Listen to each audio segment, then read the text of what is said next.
Now in this next session, session 3 of the forum, we're going to begin to look now at the shipbuilding element of China. We've looked at the financing, we've looked at the ship operations. Now let's look into more of the shipbuilding element of things and the technology side of things. So, built in China, rise of the shipbuilding superpower, or the continued rise of the shipbuilding community here in China and its strengthening market. So with that, we're going to have an introduction now, looking at the shipbuilding outlook. Then we'll look at the technology angle of things, and then we'll have another final panel session. So it gives me great pleasure then to invite Roar Adland, Global Head of Research at SSY, to come and launch up this session. Roar, if I can invite you to come to the stage, and the floor is yours.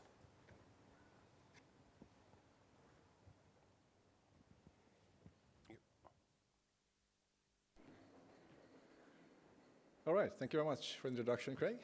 Thank you very much for the invite from the TradeWinds team. Very nice to be here, ladies and gentlemen, in Shanghai, arguably the shipping capital of China, if not the world. So I've titled my presentation, Shipbuilding Outlook, Riding the Storm. I feel it's quite an appropriate title. I think it's quite stormy out there. Certainly the kind of highest level of trade uncertainty, policy uncertainty that I've experienced in my career. So I think it's quite appropriate. That also means, of course, that if it wasn't hard to be a shipping analyst prior to this, it's very hard now. So I'm going to give you my best shot at giving you an outlook. It's based on the current data and the current policies as we see them. But as we know, this could change in an hour once Trump wakes up. So it's probably going to be out of date by the time I finish this talk. So don't rely on anything that I say. It's basically a message from me. Now, I'll start with the conclusion of sorts. I think the status quo for the shipbuilding is that it's quite good at the moment. It's, they also have comfortably sized order books. They have expanding margins after having operated at a loss for a decade. Now, most yards are finally in the black. There are going to be some short-term bumps in the road, however, and we talked about the policy uncertainty, the trade uncertainty, etc., and I think that's going to put a damper on things for the next couple of years. But then if we look in the slightly more longer on, if we look 2-3 years ahead, then we are fairly certain that there will still be a solid performance from the industry, because we are seeing this massive kind of replacement demand from ships reaching the end of the lifespan that were ordered back in the previous shipping boom. So long term, it looks okay. Now, I think these two slides kind of cover that status quo quite well. Last year was the highest or the best year in terms of activity in the shipbuilding sector since the previous shipbuilding boom, and we now have the highest order book in CGT terms for about 16 years, so since 2009. This is, of course, mainly driven by LNG and container contracting, but we did see quite a pickup in the tanker side of things last year as well, so that's catching up. And if you look at the right-hand chart, you can see that even though we have had a kind of slight softening of newbuilding prices since the end of last summer, they're still very, very high by historical standards. Indeed, they're close to all-time highs that we have like 16 years ago. And the good part for shipbuilders is, of course, that the input costs, so if you look at the steel plate price here, as you can see here in the graph, it's actually come off quite a bit in the last 3 years, and of course that helps supporting margins at the same time.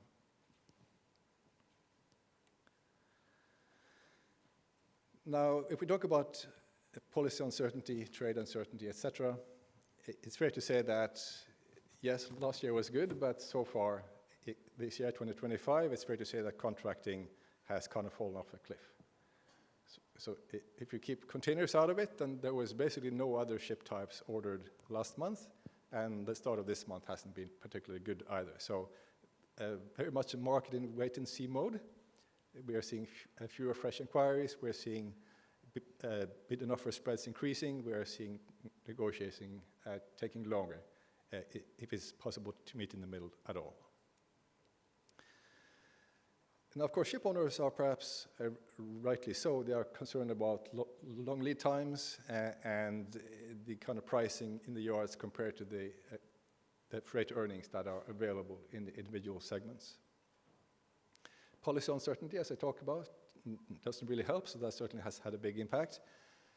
But if you look at it from the yard's point of view, then if you look at the right-hand side chart there, they're effectively full, certainly through 2027, but also practically speaking, well into 28.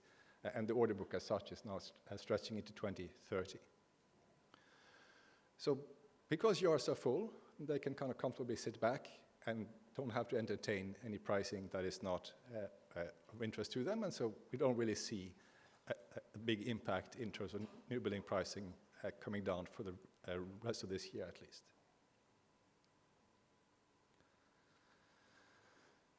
Now, if you wondered why we've had this increase in policy uncertainty, certainly it's enough to point to the US, I think, and basically this single guy, well, he's not single, but he has single-handedly, I should say, been able to really boost the economic policy uncertainty in the US up to levels that we haven't seen since COVID, peak COVID times in 2020, but also the Great Recession of 2009.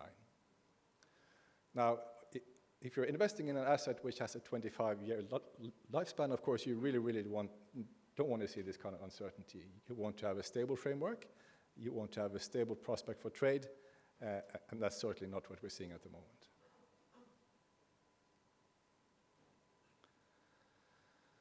Now, the other thing that has now suddenly caught the US attention is that China is the dominant player in shipping and shipbuilding in particular. Of course, this has been obvious to the rest of us for some time, but when it comes to the US administration, it seems to be a fairly recent observation. So these charts basically show the share of Chinese shipbuilding in the overall order book by year and by country, by segment, and you can see that for the bulkers and tankers and containers, Chinese market share is now up to 70% of the overall total. For gas, it's still lagging a bit behind, but coming up strongly at about a third. Now, that has, of course, caused the interest of the US, as I said, and among many other policy proposals, they've come up with what you may know as Section 301, which is this proposed USTR policy which are penalizing Chinese vessels. Now, very broadly speaking, that means that if you own a Chinese vessel, if you are a Chinese operator, if you have a new building contract at the Chinese shipyard, then all of your vessels, irrespective of where they were built, will be subject to an additional payment of port fees in the US, ranging anywhere from $500,000 up to $3.5 million US. Now, we think it's quite likely that a version of this will go through. Now, there's quite strong bipartisan support for this in the US, and even though it may not be as we see it at the moment, it's quite likely that some version of this will actually become law at some point. Now, there's a hearing on the 25th of March, and my understanding is that the earliest that Donald Trump can sign an executive order that is about that he can sign the executive order after that is about 30 days, so the end of April. Now, as you can see, the scope of this regulation is potentially very, very large. We estimate that at least 80% of vessels in pretty much all segments will be affected. Now, we try to illustrate that in the table that you see there, where we've given our estimate for the unaffected fleet, so the share of the fleet that could still trade into the US. And we're comparing that to the share of US trade for that segment. Now, we also try to give it kind of a traffic light kind of designation, and if it's a green, that means it's okay. That means that the share of the unaffected fleet is much larger than the share of US trade, and so therefore there's not going to be any issues. Now, as you will notice, the only segment where that actually is the case is Capesize. So for Capesize bulkers, there will be enough non-affected ships, if you will, to actually serve the US still. Now, if it's a yellow traffic light, that means that the share of the unaffected fleet is very similar to the share of US trade. So that means that, yes, it's still possible to adapt, but you will have to take some steps. So that might be selling some Chinese assets or shifting some Chinese assets into another legal structure. Now, if you're red, on the other hand, that means that the affected fleet is so large that there will not be enough ships left to serve the US trade given the current trading pattern. Now, for some segments, such as containers, that's not going to be a big issue.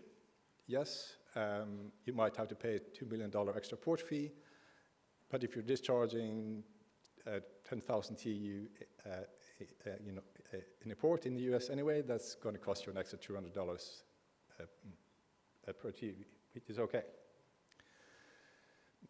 Now, as you can imagine, if you're a Supramax bulker, on the other hand, and you have a 50,000-ton cargo, then you're looking at an extra transportation cost of about $40 a ton or even more. That means that you're tripling or doubling at least the current freight cost. So, of course, a lot of these cargoes, in that case, will not actually be shipped, right? So we see a negative impact on trade.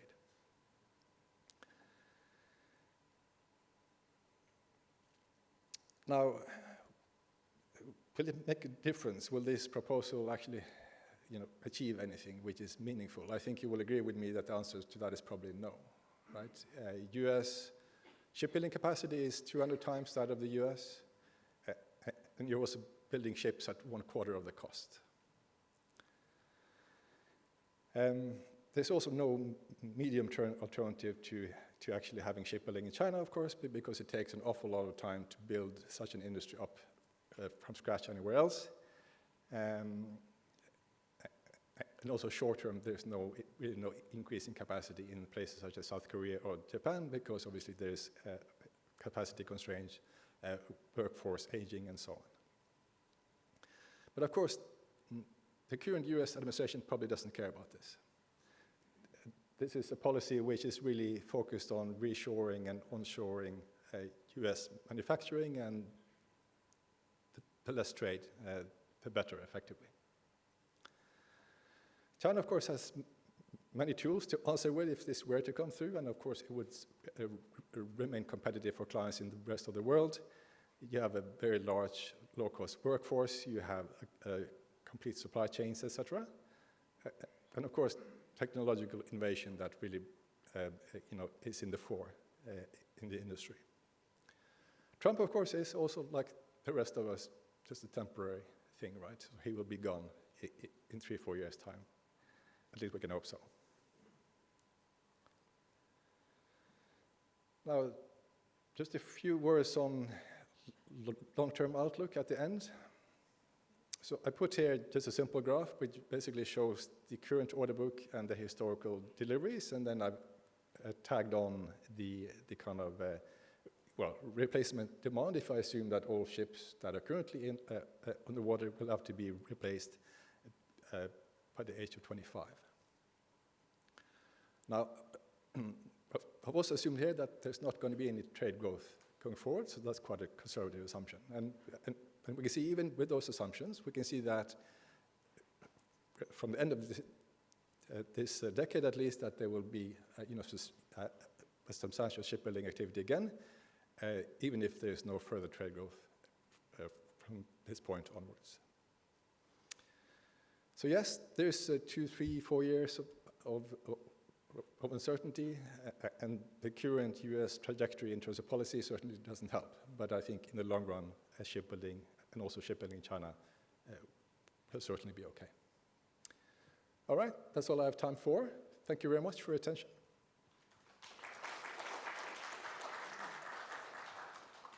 Thank you very much, Roar. Thank you for the insights. Thank you. Good, thank you very much. So, with that insight and optimism, shall I call it optimism, Roar? It gives me a pleasure to invite James Huang from DNV Maritime to come up to the stage, looking at shipping forecast decarbonisation. Thank you.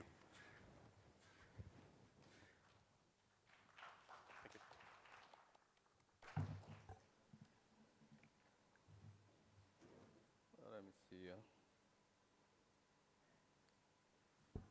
Yeah, good afternoon, ladies and gentlemen. So, thanks for your introduction, and I'm very happy to be back to the TradeWinds events in China. So that was, I remember the last time I was here was about 10 years ago, and congratulations, and then welcome back to Shanghai with this event, TradeWinds. So probably you find that the topic I'm going to share this afternoon is a bit different from what is on the agenda. So that was probably something we didn't communicate in a while.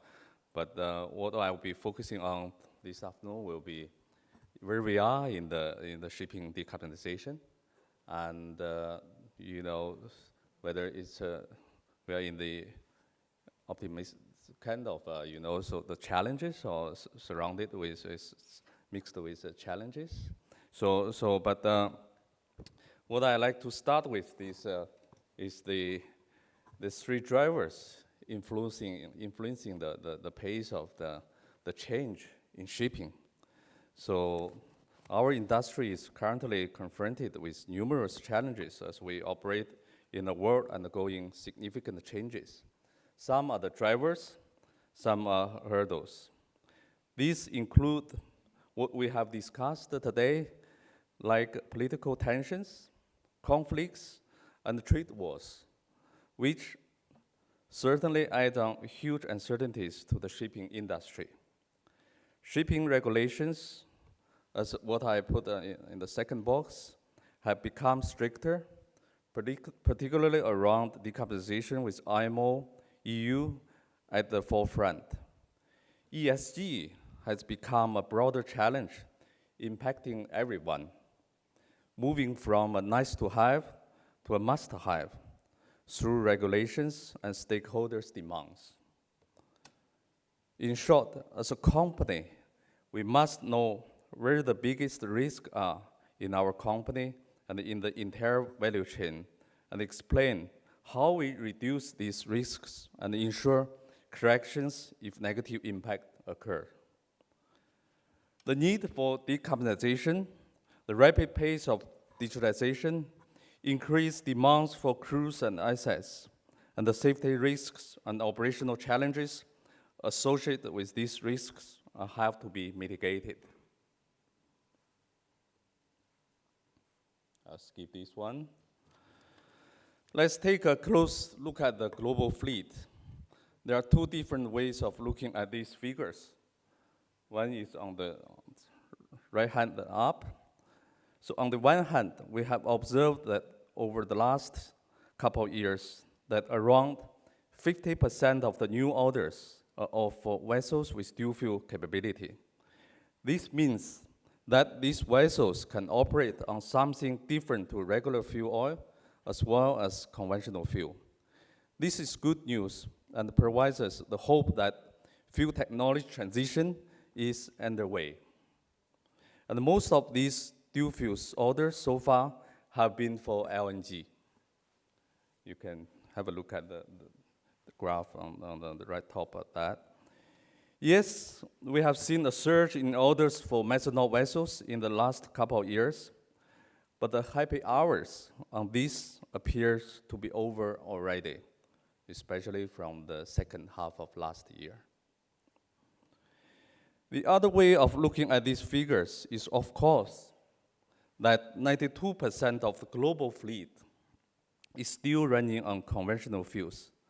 This is obviously a very large percentage and spells out quite clearly how far this fuel transition still has to run.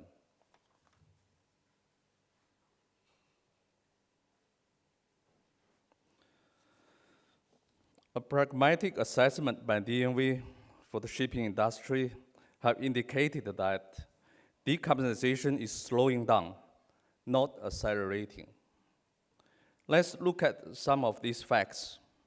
Large-scale building or retrofitting of fuel vessels to operate on green versions of methanol, ammonia, and the hydrogen required, but the building costs are very expensive. Freight rates have been relatively high, so ship owners are seeking to maximize profits from the vessels they already have. And as earlier speaker mentioned, that the yard space is quite full, so supply of carbon neutral fuels is still in question, and shipping needs to compete with other industries for its share. The fuel suppliers are reluctant to invest billions of dollars in projects for which demand is uncertain, and so far, the expected growth in supply that we need is nowhere to be seen. So the question is, can we afford this happening?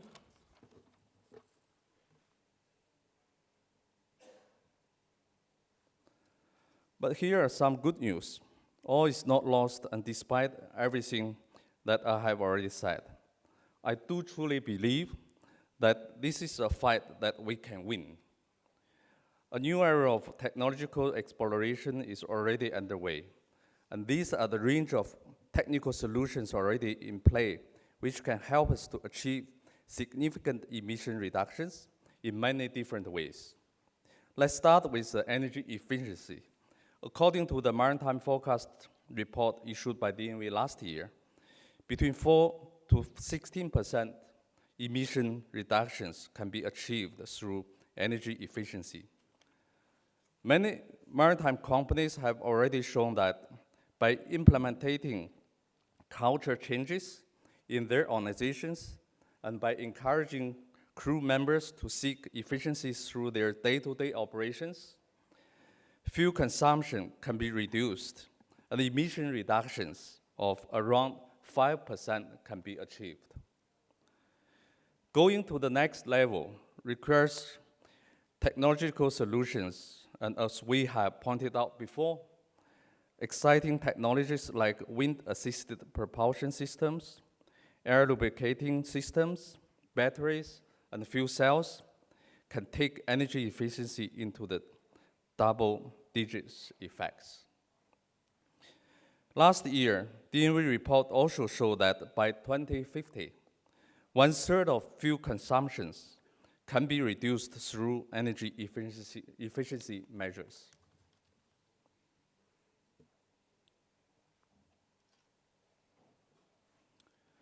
The other good news has been that we have seen more green shipping corridors have been announced. Most of these corridors are in the planning stage, although with some conducting only feasibility studies and developing implementation plans. Zero-emission voyages using biofuels have been demonstrated in Nordic corridors, highlighting the potential for near-zero emissions if cost gap can be closed. Key barriers for green corridor including cost, fuel availabilities, and safety and technology issues.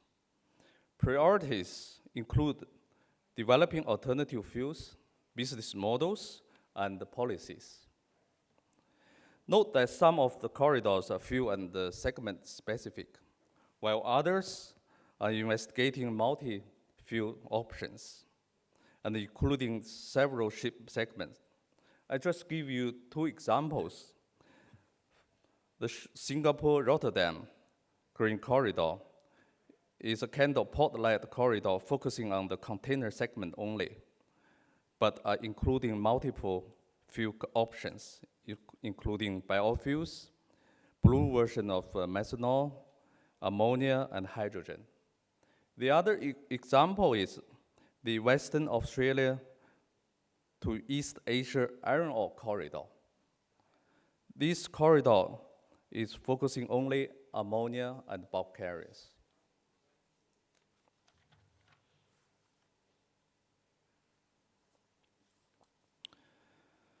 But technology can do even more.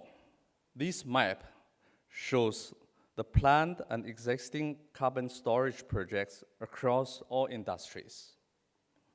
DNV's recent report confirmed onboard carbon capture as a viable short-term option for ship owners. Onboard carbon capture allows continued use of conventional fuels, easing demand for carbon-neutral alternatives and significantly reducing emissions. While well established for land use, carbon capture is rapidly gaining traction in maritime applications as well. However, a bit like alternative fuel, the infrastructure for sustainable carbon storage is underdeveloped. On 96 planned storage projects, fewer than 10 have reached the final investment. There are no maritime-specific projects yet in the pipeline. The maritime industry must prioritize developing carbon capture and storage infrastructure over the next decades. Major ports here could become key CO2 storage sites, aligning with traffic volumes. Green corridor for CCS could be created with the associated revenues funding infrastructure development.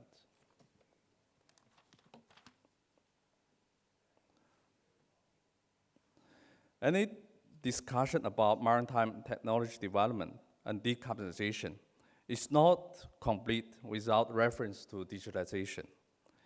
Digitalization in the correct way can empower decarbonization efforts.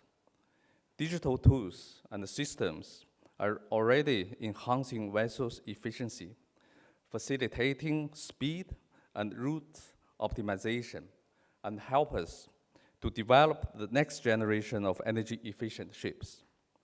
Of course, any conversation about digitalization is not complete without reference to cybersecurity.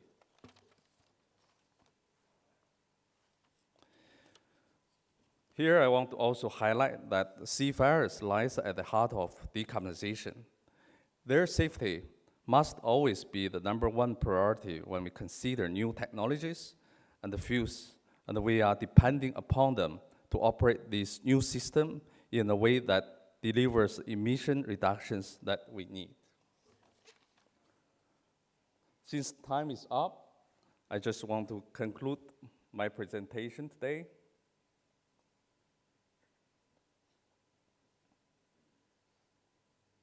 That decarbonization we see is slowing down, not accelerating. But the clock is ticking, so energy efficiency measures must be prioritized. And when it comes to the fuel strategy, we must consider all decarbonization options. And when it comes to the fuel strategy and the roadmaps, we must also focusing on the fuel flexibilities. Of course, so the stopper for us to achieve the IMO goal is largely depends on how the alternative fuel will be available for our industry. So here, I want to encourage that our fuel producers must accelerate your plans, but need to take commitments from fuel buyers, of course. At the end, I want to say that the success or the power to succeed the shipping decarbonization is actually a collaboration. With this, I want to end my presentation. Thank you very much for listening.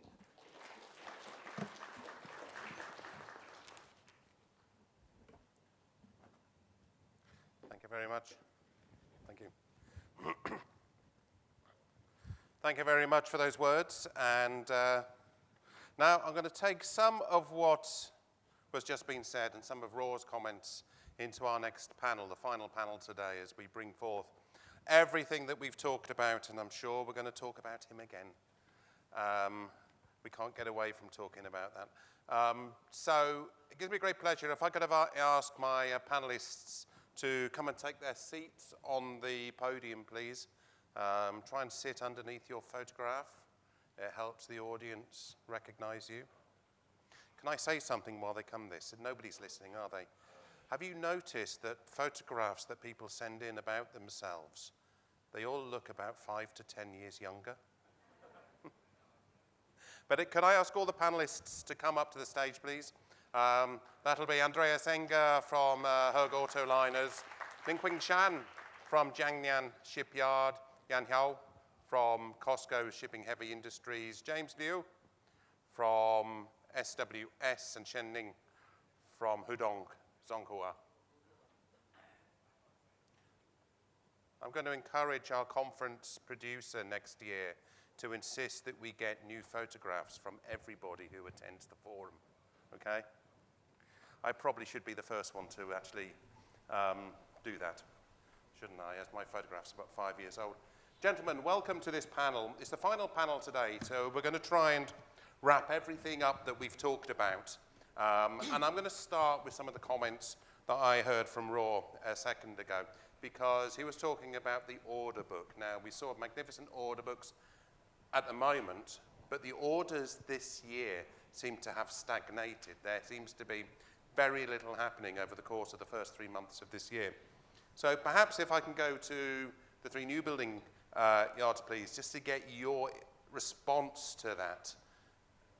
Why are you seeing very little order books? Is it because the yards are full, the deliveries are late, there's political uncertainty in the US, or there's regulatory uncertainty with what's going on at the IMO? Why are we seeing low order books? So please, may I ask Lin, is it? Thank you. I think we can see the slowdown of the new building market in first 2 months, but we are very comfortable. I think the first factor is because of Chinese New Year. Okay. It's normally slow down. And another factor is that our yards, or especially Chinese yards, order book are very full. I think most of the shipyards now the delivery slots middle 28. Even some yards already got orders in 29. So, but for owner side, owner's point of view, reluctant to order vessels for such long period. Maybe they are facing much uncertainty, especially this year. The U.S. government, the investigation may be also a negative impact to owner's side. Yeah, but for yard side, we are comfortable. We can wait. I think even in 1 year, we no orders anymore. We are still very comfortable. How long could you wait for, though? When as a shipyards, because I think Roar said the prices have softened, I think he said, but they've not gone down. So how long can you wait? I think for our shipyard, for Chinese shipyard, I think we can wait at least 1 year. It's fine for us. Yeah. Maybe I could ask that to James as well. James, can you wait 1 year?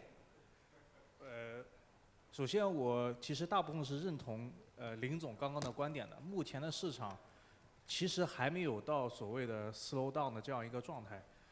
不仅仅是林总所在的船厂，包括外高桥，我们现在也非常的 comfortable， 也是还没有到那个现在这个状态。另外，关于现在整个市场的一个情况，我是一个销售，销售是必须要乐观的，要去乐观的看待这件事情。我们的观点是，目前的市场还是比较健康的，不管是从影响市场来说，可能有多方面的因素，一个是船队的一个老化，我们正在看到，就刚刚 SSOI 介绍的这个报告，现在整个市场它的船队是在不断的在老化的。我们看一下手上的 order book， 好多的船型细分市场，它的船龄超过15年的这个船，都已经超过50%了。那我想，大部分船厂的船位如果都已经排到2028年、2029年的时候，那个时候这些船都已经变成20岁左右的船，那肯定对于船东来说还是有一个更新换代的需求。从这个角度，我们认为将来市场还是有这个比较强劲的需求的。第二个就是刚刚DNV 黄总他们讲到的这个脱碳的一个需求，这是一个非常刚性的一个需求，不管是脱碳也好，或者是减排。这个动作，所有的船东、所有的船厂，这作为一个使命，都在往前去推进。这也会促生很大一批这个双燃料船的一个订单。那现在很多船东可能会考虑船位比较远，他有时间去观望，但不代表他不会去做这个决定，他迟早还是会去下这些订单的。所以从这个角度来说，我们认为也是比较 comfortable， 也是比较乐观的一个状态。那最后一点就是我想表达的是，政治上的不确定性，包括新年的这一些因素，是会导致目前的订单没有像去年这么多，今年市场上的一些没有那么多。但其实根本原因来讲，贸易的需求，假定贸易的需求它并没有按照预期在往上增长。但是政治的不确定性其实是有可能会产生一些额外的一些不确定的，可能是良性的刺激、乐观的刺激，它会像我们这些年面对的这么多事件，它都大大增加了这个航运的吨海里的需求。那么不管是 US 的不确定性还好，或者是乌克兰的不确定性也好，或者是胡塞的不确定性也好，将来会有更多的不确定性，会帮助刺激增长这个船队的吨海里需求。那再回到您刚才的问题，就是我们目前也处于一个比较 comfortable 的状态，所以我们愿意去等到这个市场继续往前再去走，往前推进。谢谢。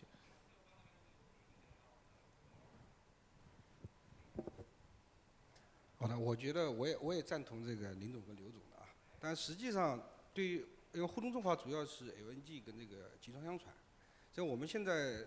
实际上 ，LNG 船从前年开始，实际上这个订单就有所下降了，只有在卡塔尔这个项目撑着整个 LNG 的这个新造船的市场。但是呢，包括目前由于美国项目的推迟，可能会这2年的这个整个的这个 LNG 市场的这个新造船的这个下降。但是后面的项目这也是不确定性导致的像拜登时期把某些美国的出口项目全部停掉，到了这个特朗普时期，他又把这个项目又重新启动，这样又是不确定性，又是带来一个好处，所以不确定性不一定就是坏的，也可能是好的。包括像今年前3个月是这样，可能订单量跟前面几年来说是有所下降，但是我想想，我去年这个时候，我们谈去年的集装箱市场。去年基本上在5月份之前，整个集装箱市场特别的平静。我那个时候到欧洲，也跑了很多集装箱的船东，有些集装箱的独立船东甚至说，这个集装箱我不做了，我还是要么你们造散货邮轮，我来造点散货邮轮嘛。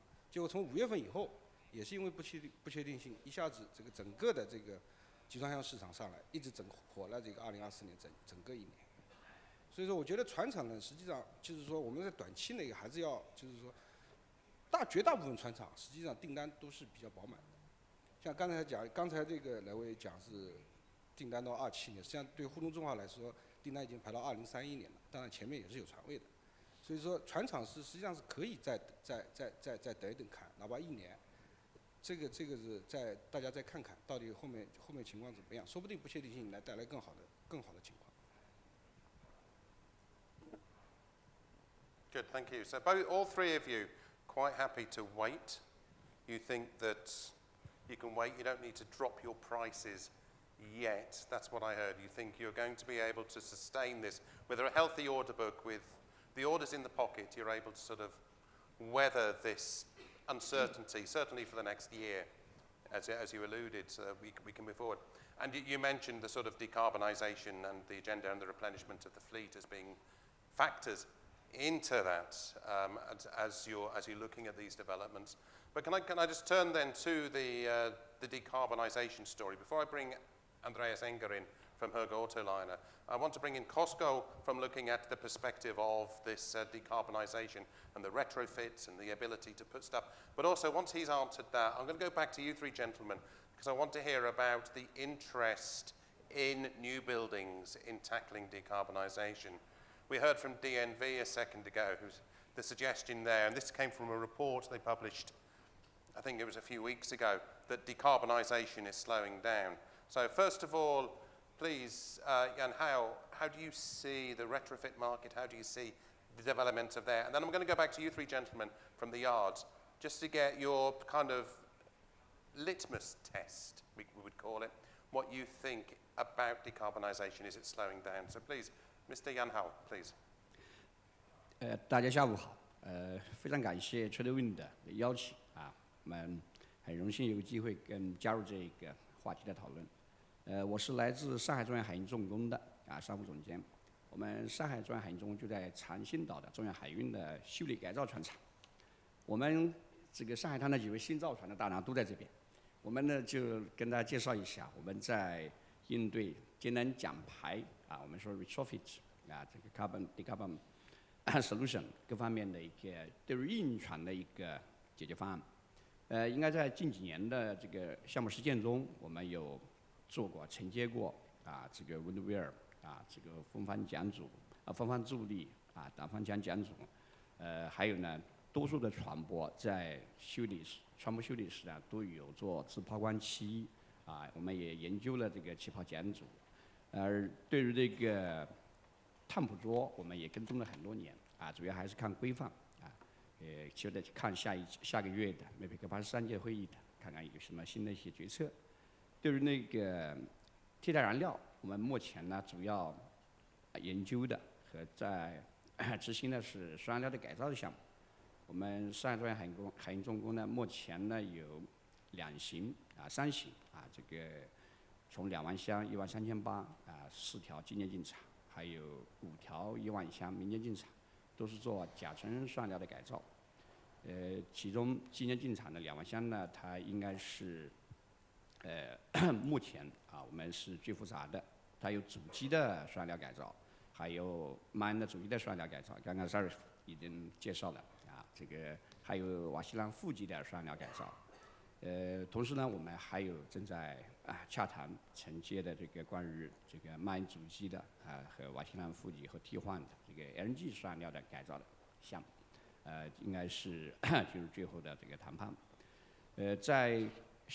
对于这个目前的几位大佬都有介绍的包括前面呢我们黄总都有介绍了目前的整个这个传统燃料的占据了92%，双燃料改造应该很多船东都在观望。一方面，对于这个项目整个改造范围还是相当大的船舶的主机、副机如果改 LNG 的话，包括过炉，整个自动化相当庞大的项目。这个项目呢，对于既往的船东这个操作起来是比较吃力的。那我们为了简化船东的这个方面的困难，我们目前都采用是 EPCC 总包的方式来承接。这种项目的承接方式呢，有助于船东这个能快速的这个表达意向。当然，这个双燃料改造目前还是初始我们的这个2万箱应该是在行业中大家都观望这个今年交付以后相信还有比较多的船东会继续投入。至于说是否做甲醇、做 RNG 这个前面的数据已经比较清晰了这个应该说从技术方面我们都是 ready 的我们 COSCO 座右铭就是 We are ready 我们可以承接从事多种解决方案。同时呢，这个今年的几条双燃料的改造包括明年和正在就是甲醇然后呢，今年呢还有 LNG 的双燃料的承接，包括今年我们去年底我们也承接了沪东中华在5年前的达飞的这个1万4的双燃料的这个第一次特检修理，我们在上海长兴岛做了带气进场和冷舱加注气势出厂。应该我们在整个上海滩把这一套产业链全部打通从造到修，应该是无论是甲醇还是 LNG 我们都能做 We are ready。 这个是从中船到中港我们这个组团 We are ready。谢谢。Okay, in terms of that, so did you say then that you're retrofitting already dual fuel vessels? 是的，我们dual fuel vessels， 我们去年底我们做达飞的1万4从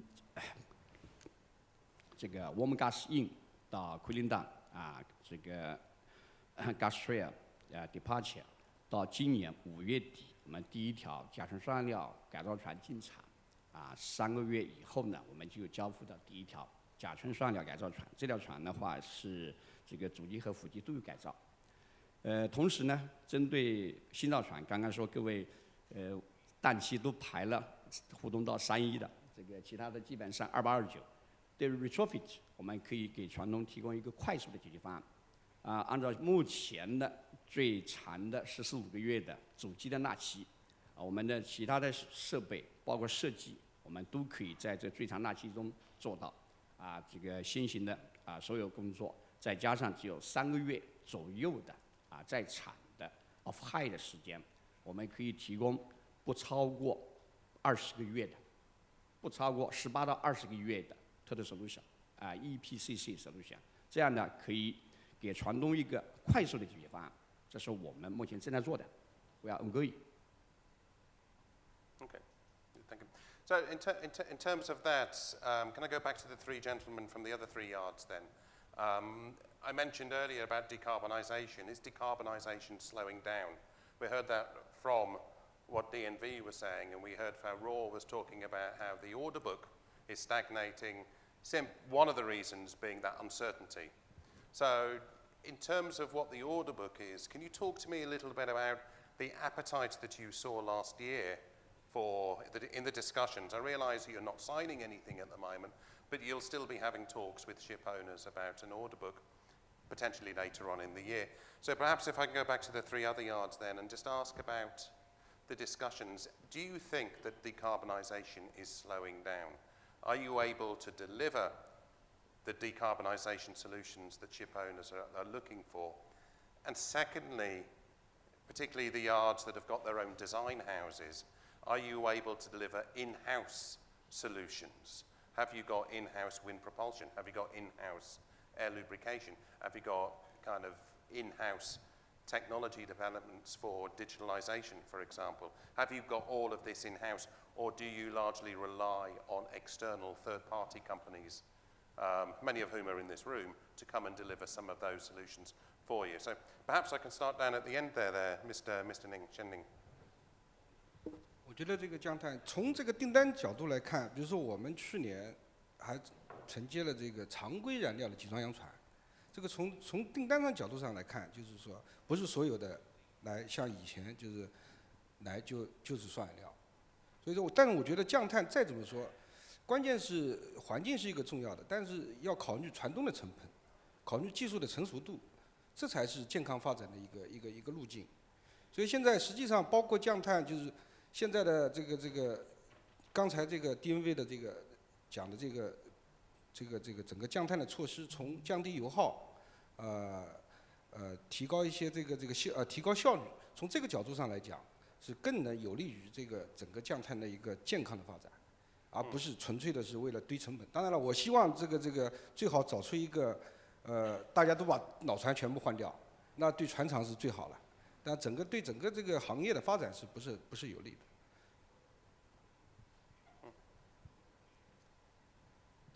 我来补充一点吧，就是正如沈总讲的，去年我们有一些订单，也都并不是双燃料的船，但其实这并不是说船东或者是他放缓了这个降碳的角度，也有一些客观的原因。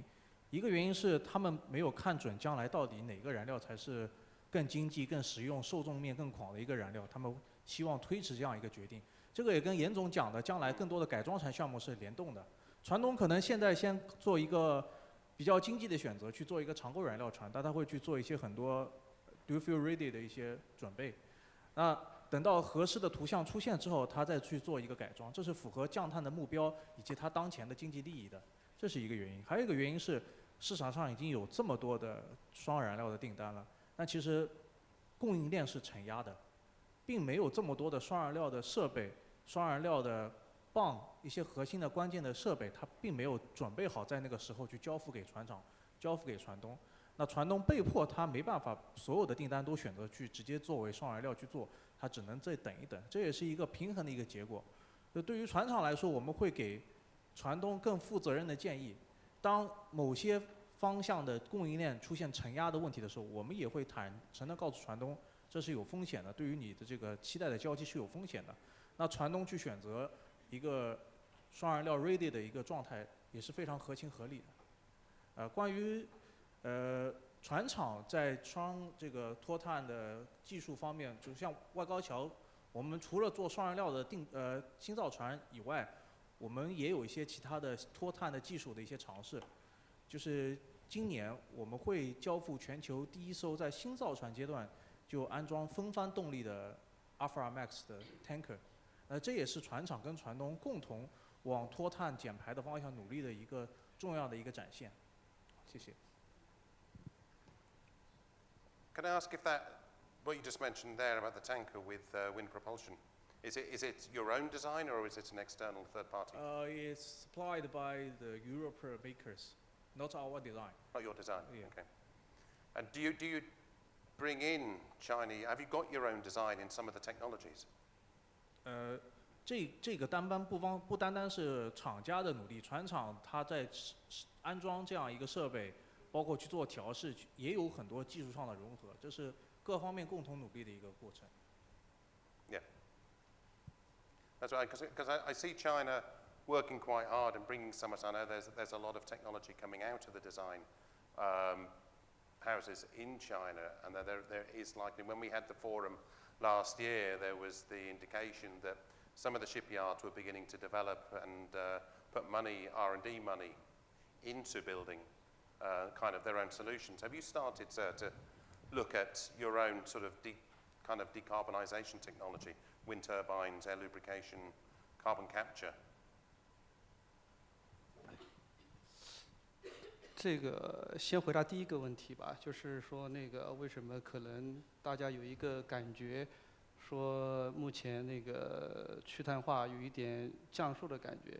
实际上我感觉啊，就是需要提醒大家的就是，目前像甲醇主机和氨主机啊，它的甲醇主机尽管已经交了马士基的船、达菲的船都交了，但是甲醇主机的运营啊，还是面临着很大的困难。不仅仅是它的燃料的供应，实际上主机本身的设计也有很大的挑战。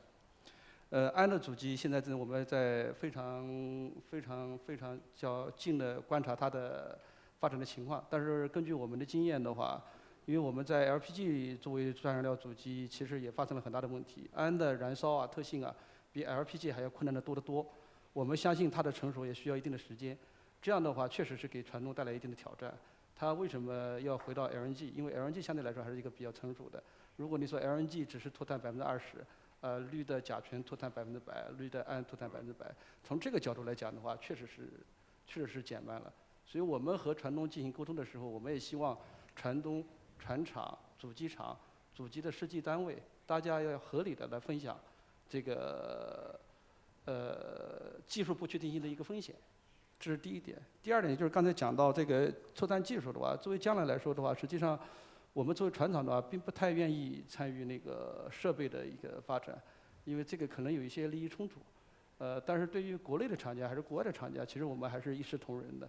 但是就是看你的售后服务好不好，你的技术迭代好不好，你能不能满足那个船东的要求、船长的要求。但是我们坦率地说，我们现在看到一些传统的国外的，特别是欧洲的一些厂家，它的反应是比较慢的，因为作为这个新的设计，总会有一些问题，但是它的改进很慢，售后服务也不好。这不是我们船厂来选择了中国的厂家，是船东逐渐也来选择了中国的厂家。我相信这个是所有的厂家要争取市场必须面临的一个挑战。好，谢谢。And thinking of ship owners that find the Chinese shipyards, there's one sat right next to you. Andreas, you've got the Aurora-class vessels currently being built here in China. I've been to one of the yards, you know, I saw the first one, the Aurora, being named last year. Now, how many have you got in the water, did you say? We have 4 on the water or in operation currently, and yeah. we have 4 more coming during next year, and 4 more a little further out. Now, you've made it quite clear that the first vessels are going to be LNG, and the last 4, is it, will be ammonia? I think there's a caveat there, depending on the engines being available. Is that right? No, I mean, I think I'm extremely surprised by this debate. Really? Starting really with, I think it's, for us, we started wanting to renew our fleet back in 2020. And we quite quickly said that building vessels with a 30-year lifetime without future-proofing them with multi-fuel technology would be totally reckless financially.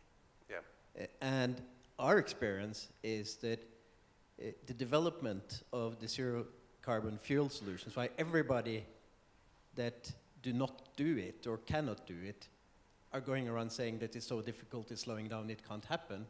And I'm surprised even DNV is suggesting that people should focus on fuel savings rather than new fuels if you actually build new vessels that are going to last for 30 years. And our experience has been working with MAN on the engine side, working with 20 different ammonia suppliers around the world, working with Fortescue, working with China Merchant Heavy Industries, working with Hyundai Heavy Industries in Korea on the fuel side, that this has accelerated tremendously during the last 3 or 4 years. And when we made our orders for vessels, in 2022, we were thinking about ammonia as future-proofing, maybe 10 years out. And then, in close cooperation with the yard, Hyman Base up the river here, and with the engine producers, we have now you're saying about uncertainty, we now have a firm process to take delivery of the first ammonia dual fuel vessels in 2027. So I think that the whole idea that this cannot be done is very backward looking. The transition is going to take a long time. There's lots of challenges. You need to think things seriously. You need to work with the best-in-class partners to make it happen. Yeah. But the whole notion that this is technically difficult or that the future fuels are uncertain, I think is basically mostly arguments put forward by people that don't want to move, because I think the direction of travel is clear. The technology is there. If you go with the best yards, the best engine producers, the best partners around, you can get it done, and that's why we're pushing forward. So it's number 9 that's going to have the ammonia in 2027, isn't it? Have you started to look at when you're going to retrofit the others that are going into the water, the 4 that are in service and the others? How have you started to look at how that's going to happen?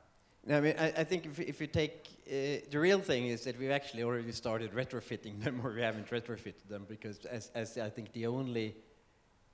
probably the only ones I know at least, we have chosen to build our LNG vessels, dual fuel vessels, with ammonia-classed tanks. Yes. Meaning that, and we have done the full engineering on the fuel system, and MAN is doing the engine part. Yeah. So these vessels are probably the most and easiest convertible, because we've built that in, from the start. But exactly when we will do that is entirely commercially decided. And if it's something I agree with, is that the transition into new fuels is not going to something is going to happen 1 or 2 years now. That's something that's going to happen gradually over the next decade or next 2 decades. Our assumption is that the cargo owners having the highest value goods, having branded consumer profiles, are going to be faster, and that's the customers we serve. So what we are doing is we are creating the tools to be able to offer our customers to decarbonize at the pace they want to.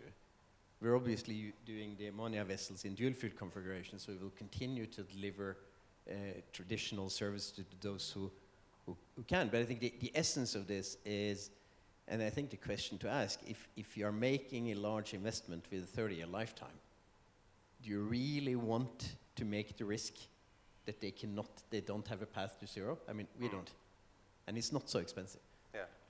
So let me go back to you, because Chen-Ning, you mentioned that you saw order books last year for conventional container ships. They weren't dual fuel, they were conventional container ships. When the ship owner comes to the yard and has that kind of discussion about what they want, do they show the indication that, as Andreas said, they're looking at the life cycle of the ships? Andreas, Höegh Autoliners, they operate the ships they build. Are the companies that come to you that are more the asset players that will just operate the ship and sell it in a few years, are those the ones that have got less interest in dual fuel or in decarbonisation?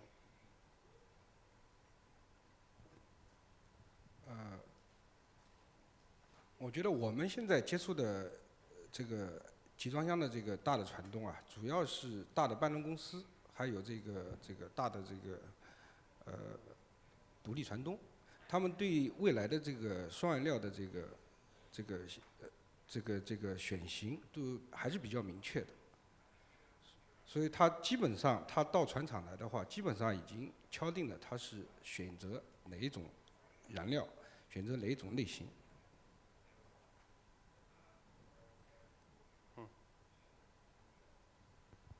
But I'm thinking more the ones that haven't made a decision. As Andreas said, it's fairly obvious to him why you need to have a 30-year plan and have a look at the fuel that you're going to choose. The ones that come to the shipyards, you'll take their order anyway, you're not going to turn them down. But I'm just curious about whether you have discussions at all about why they want to stick with a conventional fuel these days. I think the order book, when I saw from DNV, the order book for dual fuel currently stands at about 50% almost. So it's swinging towards dual fuel. But I'm just surprised perhaps about that other 50% of the order book that is still a very traditional fueled order book. So the question is about how you have that 关于 discussion. 集装箱船，我觉得刚才刘总已经讲了，就是这个集装箱船它下这个常规燃料，它有它的一个考量，就是它后面如果说在降碳以后，它可以进行这个改装，它有后面的考虑。我这边补充沈总讲的，就是最重要的还是一个不确定性，就是你的船集装箱船，就从集装箱船来讲，它将来这个船跑不同的航线、不同的区域，它最后选择的燃料其实也是不一样的。那他可能考虑的更多的是将来他可能也谈了好多的这个燃料供应商，他船东会选择对他来说更经济的一个选择，可能在交付的这个时候。甲醇会变成更好的一个选择，也可能氨变成更好的选择，所以它不确定将来会发生些什么。现在唯一最成熟的技术，大家都不否认，就是 LNG。那船东他在并没有完全看好 LNG 的情况下，他又不想去做其他冒险的选择，所以他可能在现阶段去做一个 traditional 的这样一个决定。所以他是有他自己的考虑在里面的。另外一个，也就是目前的全球的供应链的产能也不足以负担你过高%的这个双燃料船的实际的情况，这个是客观的情况。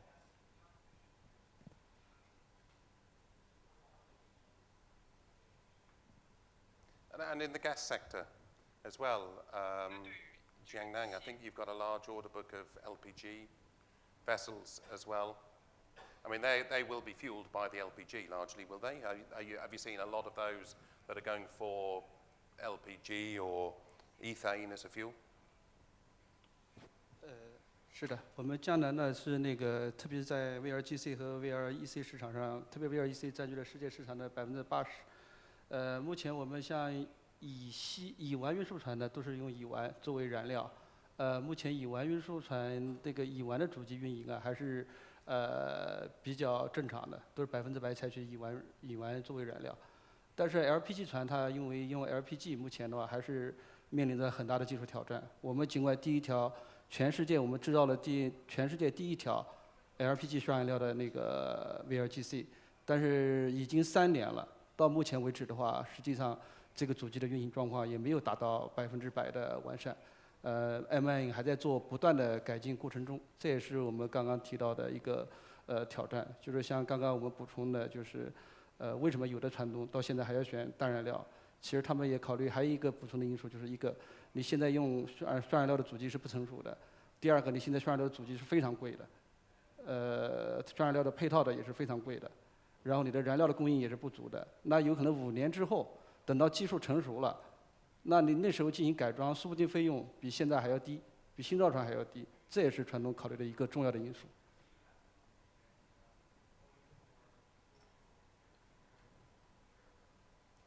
And that works very much into your playbook, probably, in terms of retrofitting. 从我们做序列改装改造厂呢，目前呢，我们其实从2020年啊，我们自己船队有研究，我们蓄力改装厂呢，就目前来看，这个 LNG 肯定是最成熟的。但是我们这个近期又在反复比，因为就 LNG 甲醛怎么选择，我们就拿一个我们那个以前江南造的13800，我们比较了一下，一台主机、2台副机改甲醛，还是2台副机换 LNG，再加上 LNG 呢多个锅炉改造，从投资费用的角度，曼恩的甲醛的改造费用比 LNG 贵一点，但是 LNG 多了 BOG 处理，这个舱室呢，哪怕最便宜的10星罐，还是比甲醛的碳钢特涂要明显贵。总的来说，对于13800有14000箱的船，如果改范围基本接近，这个包括续航力等等，改 LNG 的投资费用比甲醛呢要贵个接近10%，这是比较可靠的数据。其他的纳气操作都差不多，目前这是我们对于 retrofit 运营船。刚刚林总也讲了，这个甲醛的那个主机呢，这个相对 LNG 呢可能时间短一点，但我们也在不断研究。对于无论哪家的甲醛，我们刚刚卖的这个sorry 这个主要还是在一些关键的设备，比如说油头的使用。另外一个绿色甲醛呢，目前还明显不能满足供应链，所以呢，对于甲醛双料改造还不少船东观望。近期大家可以看得到的，这个新造船的船东还要求造船厂把甲醛改成 LNG，这个的确有这样。但长远来看，可能这个长远究竟是2年3年，难说，但是看到可以相信呢，中国的这个绿色甲醛的产能会在一定的时间以后会非常的大，会满足需求。同样的，我们可以相信在一定时间以后，主机商会把这个设备的可靠性明显的提升，这样的话让船东比较放心的去下单，然后按照运营的倾向性、燃料整个线路上的燃料的保障的可靠性，那船东会选择 LNG 也好，甲醛也好，但还是个过渡性的，谢谢。Thank you. We're going to come to the end of this panel in a minute and the whole end of today's forum. So if anybody does have a question or a comment to make, now is your one and only chance. But while you're thinking about your question and raising your hands, I've just got a question for Andreas. We've talked largely about the Aurora class vessels, but obviously you've got a lot of other vessels in your fleet. Have you started to have discussions about retrofitting your other fleet? And if so, what kind of thoughts are you having? It depends on what you think about retrofitting, because we have. I mean, I think the other one I think is a for us a bit of a silly debate. Is debate between energy efficiency and new fuels, because every dry docking we do, we have a specific program, engineered with our suppliers. And I think if we can take down, the fuel consumption by, 5 to 8% every time, there is a big toolbox for that, and we're using the entire toolbox. Aurora class has 60% lower carbon emission than a normal car carrier out from the yard on running on LNG. So those things are all. I mean, we have, as you said, we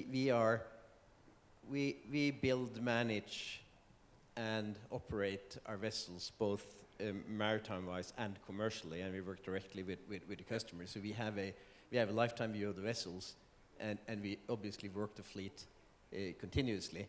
And for us, the 3-year outlook is not a very meaningful basis for making 30-year decisions. So that's but we are obviously working across the whole chain, and we're also working across the whole chain on the Aurora class. They have all the sort of fuel savings measures in there, and I think it's important to emphasize that with new fuels, they're more expensive. Fuel consumption is not going to be less important; it's going to be more important. So all those things are obviously relevant, but they're not the way to a zero carbon future. So it's not sufficient. Good. Does anybody have any questions or thoughts? Please, at the front here. Have we got a microphone to the front?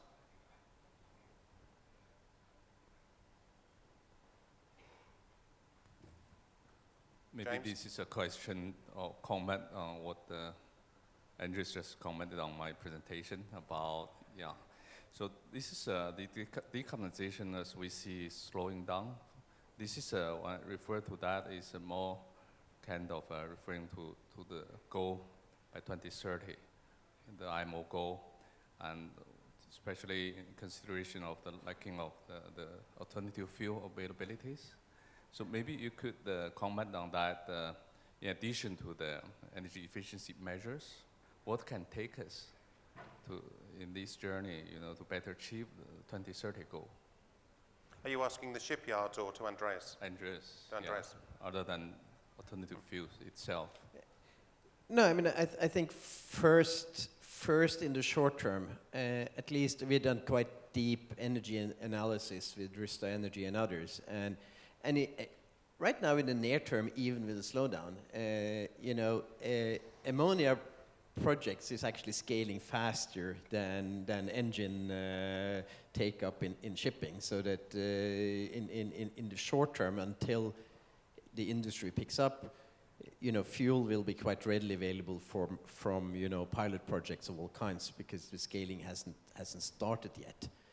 But I think for us, it's just that when we make a build decision, we have a 30-year perspective. And in that 30-year perspective, we need to use all available technology for energy efficiency, and we need to have a path to zero carbon for that investment to be viable. So I'm not saying that it's either or, but I'm saying it's bad advice for a ship owner focusing on new build to focus on energy efficiency through traditional measures, rather than figuring out how this vessel during its lifetime is going to have a reasonable path to zero. Any other questions? I've got time for one more question. Yes, sir. Can you stand up, sir, and just say who you are as well? Yeah. I'm J.K. Pillai. Are we seeing an intake of carbon capture systems on board? Are the yards seeing interest or inquiries for retrofitting carbon capture systems on the existing vessels? Thank you. Maybe if it's retrofitting, Jan, you could. Hi, Mr. Pillai. Thank you for your questions. For the retrofit, carbon captures, CCUS, we did the investigations years ago. However, we saw the owner keep watching what? Watching the global heavy industry chains to receive the carbon CO2s. Otherwise, make owner operations stuck. It is really not easy, especially the conflict between American, EU, then it may make difficulties, and we have to watch. And it may some news to be released next MAPIC E3. However, we have to watch. And of course, shipyard would like takeovers if any owner have inquiries for such retrofits. Okay, not only solution for CCUS, but also for dual fuel solutions or some others. Okay, we are ready to work together. Thank you. Thank you. Well, as there are no other questions and the panel has come to an end, could we say a thank you to our panelists here, please? Thank you, gentlemen. Thank you. Thanks, Andreas. And that very nicely brings me to the end of this year's Shipowner Forum. Thank you very much for sitting here all the way through to the end. It looks still quite packed in this room. I'd say that is a good indication that we managed to put on a fairly good program for you. So thank you very much for all of that. We've talked inevitably about what's going to be happening in the US next week. We talked about Donald Trump quite a lot, and the uncertainties around global trade, decarbonisation, and even the new building markets, how the technology companies are going to be working with the shipyards, both with the new buildings and the repair yards, and how some of the ship owners are making the most of what's going on here in China, where there seems to be a lot of appetite.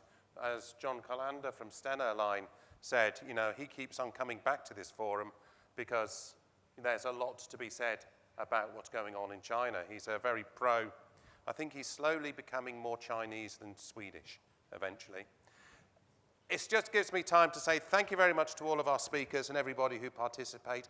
A big thank you also to our sponsors for the event. It's been a pleasure to be here with you all and to have all of these discussions.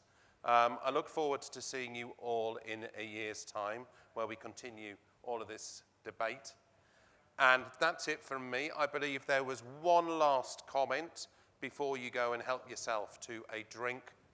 Leave your headphones on your seats, please, so that they can be picked up. We have seen people try and wander off with the headsets around their neck. So please, put your headsets down. You don't need them anymore. And gentlemen, ladies, all of you, thank you very much for your time today. Thank you.